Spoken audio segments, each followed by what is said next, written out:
there comes a moment, quiet and piercing, when we realize that the rest of our life doesn't begin someday.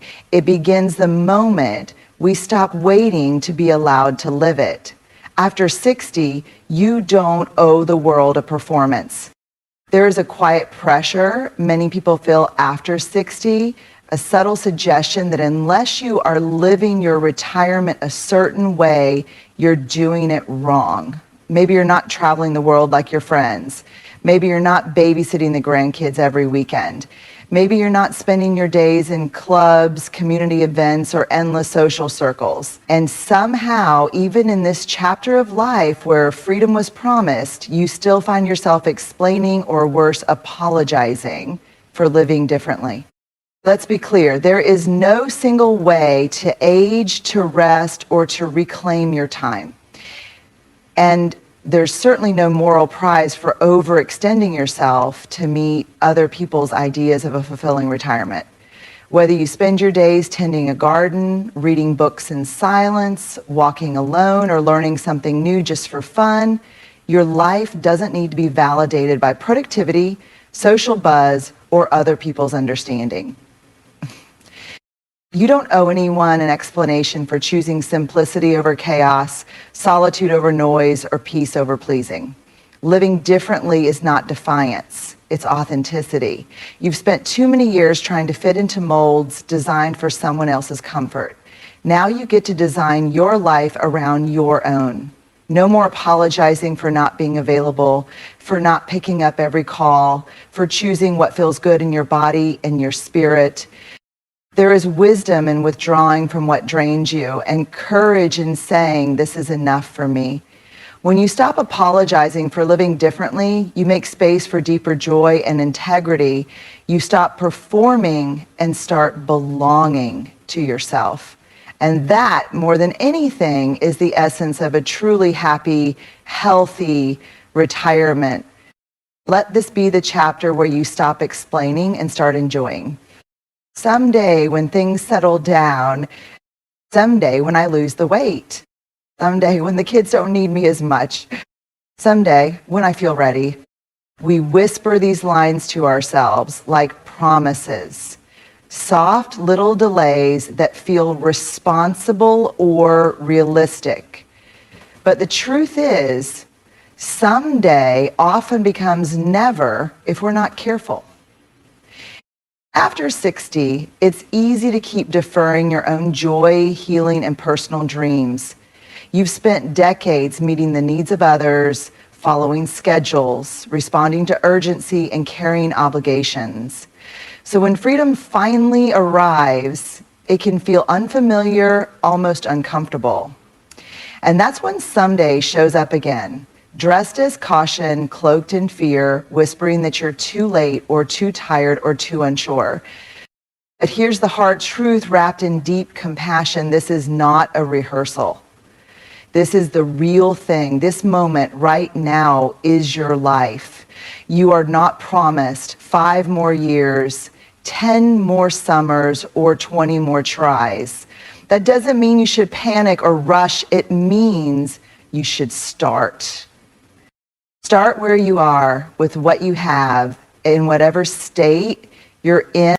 Maybe it's starting that novel you've dreamed about writing, or joining a class that has nothing to do with being productive and everything to do with being curious. Maybe it's getting on a train just to see where it goes, or wearing the outfit that feels too bold, or telling someone how deeply you care about them, or finally, forgiving yourself for what you didn't know back then.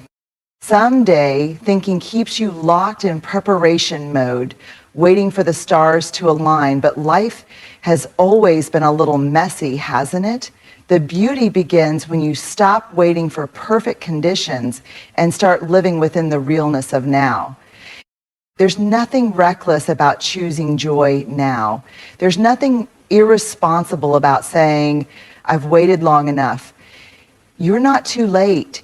You're just in time for your own life. Letting go of someday is an act of rebellion against fear and a sacred act of devotion to yourself, because now is where the magic happens. Now is where your life reclaims you. There is a quiet, almost invisible habit many of us develop over time, shrinking ourselves. We do it to keep the peace. We do it to avoid confrontation. We do it because somewhere along the line, we were taught that being too much, too bold, too emotional, too direct made other people uncomfortable. And after 60, many people are still stuck in this old pattern, whispering their truth instead of speaking it, holding back their light to avoid casting a shadow on someone else's insecurity. But here's the truth. Your strength is not a threat. Your voice is not too loud. Your presence is not too big. You've spent a lifetime holding things in, opinions, pain, dreams, wisdom. Because somewhere deep down, you feared what would happen if you showed up fully. But that version of you that plays small, that version isn't honest, and it certainly isn't free. At this point in your life, you don't need to seek permission to take up space. Emotionally, physically, spiritually, you've earned every inch of ground beneath your feet. You've carried generations. You've survived silence. You've witnessed losses. You've held secrets, managed chaos, navigated disappointments, and through all of it, you remained. That's not too much. That's power. When you choose to stop shrinking, you send a message, not just to the world, but to yourself. I am allowed to be whole. That means no more toning down your joy so others won't feel lacking. No more pretending to be fine when you're hurting. No more minimizing your successes or your stories because you're afraid people will say you're bragging. You are not responsible for other people's discomfort when you choose to live truthfully. Let people adjust to your truth. Let them sit with the fullness of who you are. If they are worthy of you, they will rise to meet your authenticity, not try to dim it. You weren't put on this earth to be palatable. You weren't meant to be manageable. You were meant to be you, fully, boldly, beautifully you. Let that be the new standard. Let that be your offering. Because your light doesn't get brighter by hiding. It gets brighter by being claimed.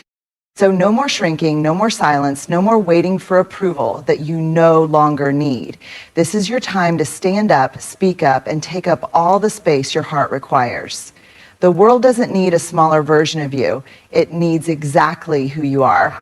There's a moment, sometimes subtle, sometimes loud, when your body knows before your mouth speaks. It's the tightness in your chest, the slight clenching of your jaw, the sinking feeling in your stomach. Your soul is saying no, but out of habit, fear, or guilt, you smile and say yes anyway.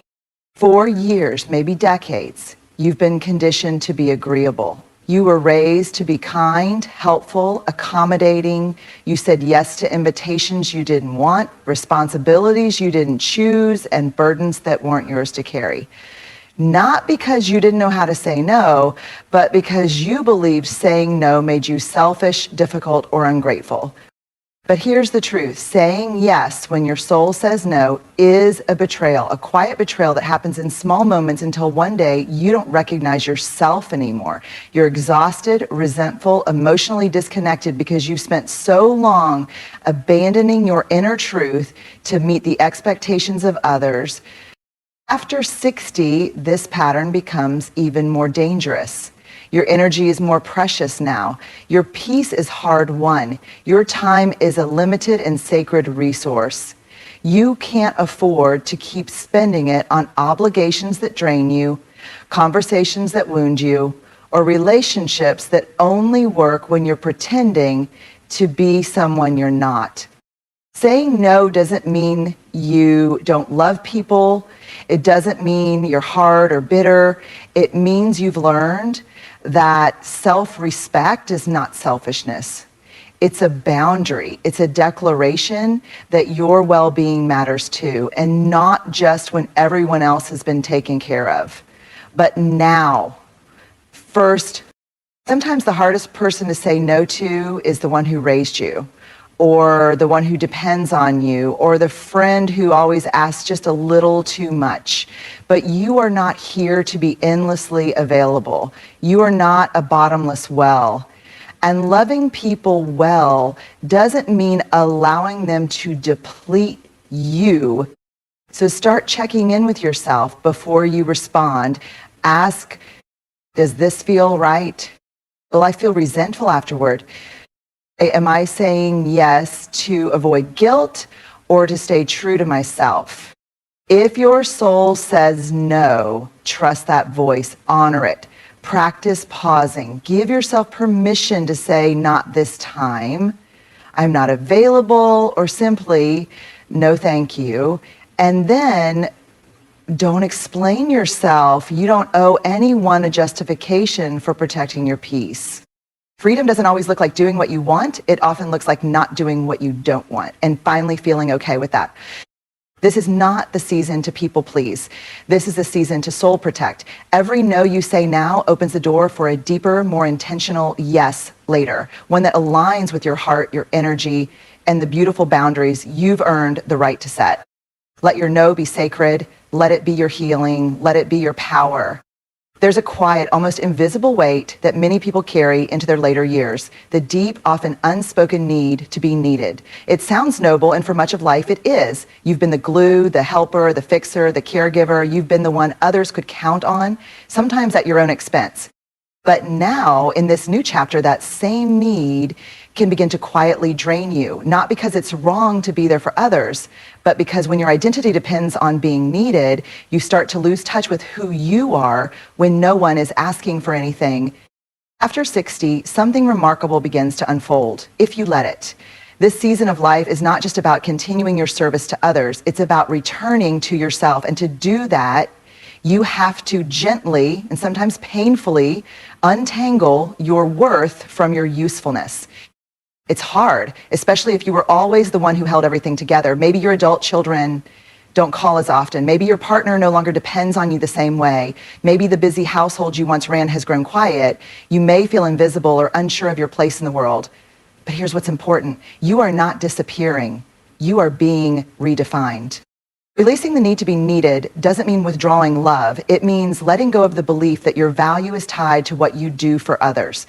You are still valuable even when you're resting. You are still worthy even when you're not fixing anyone's mess or offering solutions. You are still important even when no one is asking anything of you. This is your time to ask yourself, who am I outside of being useful? What do I want? What brings me joy, even if no one claps for it? It might feel uncomfortable at first. You might feel a little lost without the urgency of being needed. But in that space, something beautiful has room to grow, a self-defined life. A life not built around obligation, but around curiosity, joy, peace, and truth. Releasing the need to be needed also means allowing others to grow. When you step back, you make space for them to become responsible, resilient, and self-aware. You model what healthy aging looks like: self-ownership, grace, and unapologetic boundaries.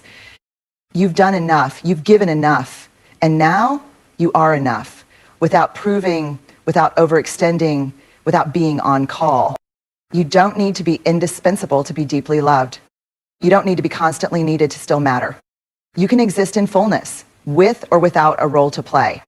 So let go, gently, lovingly, boldly, and watch what returns to you: time, clarity, purpose, and the sacred space to become more you than you've ever been. Regret is a heavy traveler. It doesn't shout, it whispers. It tiptoes into your quiet moments, revisiting old scenes, reminding you of words you didn't say, choices you wish you'd made differently, time you didn't know was running out. And if you're not careful, regret can become a companion you carry into every morning, every conversation, every reflection after 60. But here's the truth. Regret isn't wisdom. It's grief in disguise. And like all grief, it deserves to be acknowledged, but it doesn't deserve to drive your life. You've lived long enough to know that perfection was never the goal, it was the illusion. You did the best you could with what you knew at the time, with the strength you had, with the tools that were available to you. So many of the things you now regret came from a version of you that was just trying to survive, to love, to be enough in a world that didn't always show you how. Let that be enough. Because when regret becomes a daily companion, it steals your ability to enjoy what still is. It turns every sunset into a reminder of a missed opportunity, every silence into a replay of past mistakes. It shrinks your future into a penance for your past. You are not here to keep paying for your humanity. You are not here to live the rest of your life as if it must constantly make up for what you didn't know, didn't do, or didn't become. What if you allowed yourself to forgive the younger you? What if, instead of carrying regret like a punishment, you carried it like a teacher, a reminder of how far you've come, of what you won't repeat, of how much you've grown? The past doesn't need to be rewritten for you to feel peace. It just needs to be released, gently, intentionally, one breath at a time. You don't need to get over it. You need to let go of the belief that you are only your worst decisions. Letting go of regret doesn't mean pretending everything was fine. It means recognizing that your healing is more important than your shame. It means choosing to live fully now without dragging the weight of yesterday into every tomorrow. You are still here. That means there is more for you to feel, more for you to learn, more for you to give, more for you to love, and more for you to receive. Regret may visit, but it doesn't have to stay. Open the door, let it speak, and then kindly, firmly tell it that your story is not over and you refuse to let the rest of your life be written in past tense. You are not the mistakes. You are the lessons. You are not the loss. You are the grace that followed. Let that be your new companion. 9 things to stop doing after 60 for a happier, healthier retirement. There's a sacred shift that happens when you finally stop living to meet expectations and start living in alignment with your soul. After 60, life is no longer about proving, pleasing, or performing. It's about returning to yourself, to your truth, to the quiet wisdom that's been patiently waiting underneath all the noise. You are not here to be who you once were. You are not here to apologize for the ways you've changed. You are here to honor the years that shaped you and to release the habits that no longer serve you. This chapter of life is not about shrinking, waiting, or sacrificing your joy to remain useful in someone else's story. It's about living freely, choosing boldly, loving intentionally, and letting go courageously. Let go of the someday. Let go of shrinking to make others feel okay. Let go of obligations that drain your spirit. Let go of needing to be needed to feel seen. And let go of regret as your daily lens. You've earned rest. You've earned peace. You've earned a life that fits you, not just the roles you've played. So say no when you mean it. Speak up when you feel it. Be bold in your becoming. Because this isn't the end of your story. It's the most honest, unfiltered, and powerful chapter yet. You're not fading. You're not done. You're not too late. You're just finally free.